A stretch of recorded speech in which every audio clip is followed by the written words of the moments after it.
2 Samuel chapter 12. Then the Lord sent Nathan to David, and when he arrived he said, There were 2 men in a certain city, one rich and the other poor. The rich man had a great number of sheep and cattle, but the poor man had nothing except one small ewe lamb that he had bought. He raised it, and it grew up with him and his children. It shared his food and drank from his cup. It slept in his arms and was like a daughter to him. Now a traveler came to the rich man, who refrained from taking one of his own sheep or cattle to prepare for the traveler who had come to him. Instead he took the poor man's lamb and prepared it for his guest.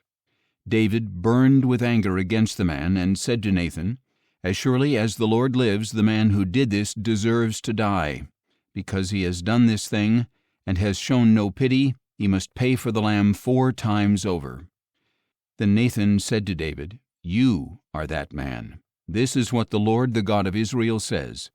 I anointed you king over Israel, and I delivered you from the hand of Saul. I gave your master's house to you, and your master's wives into your arms. I gave you the house of Israel and Judah, and if that was not enough, I would have given you even more.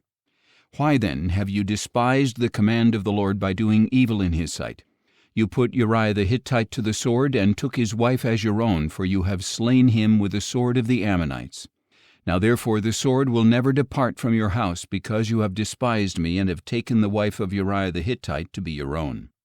This is what the Lord says, I will raise up adversity against you from your own house.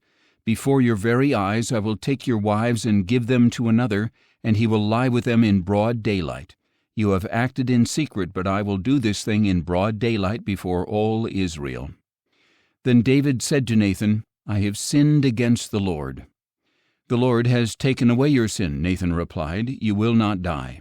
Nevertheless, because by this deed you have shown utter contempt for the word of the Lord, the son born to you will surely die.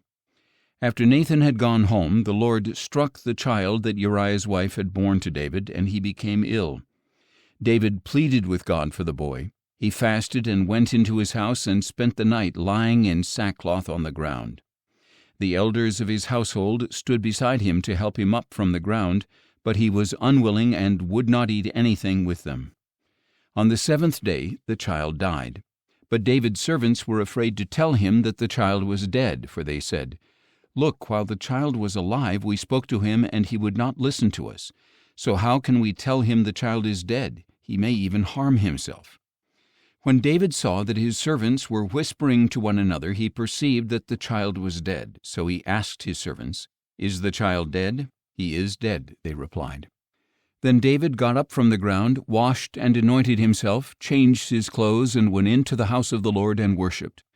Then he went to his own house, and at his request they set food before him, and he ate. What is this you have done? His servants asked. While the child was alive, you fasted and wept, but when he died, you got up and ate. David answered, While the child was alive, I fasted and wept, for I said, Who knows, the Lord may be gracious to me, and let him live. But now that he is dead, why should I fast? Can I bring him back again?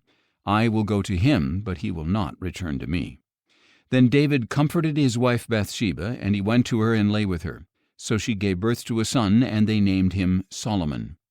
Now the Lord loved the child, and sent word through Nathan the prophet to name him Jedediah, because the Lord loved him. Meanwhile Joab fought against Rabbah of the Ammonites, and captured the royal fortress.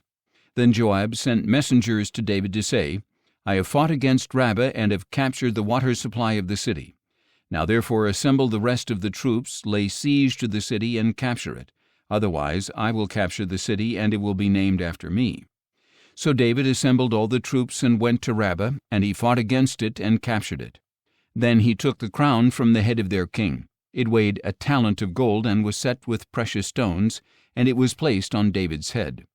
And David took a great amount of plunder from the city. David brought out the people who were there, and put them to work with saws, iron picks, and axes, and he made them work at the brick kilns. He did the same to all the Ammonite cities. Then David and all his troops returned to Jerusalem.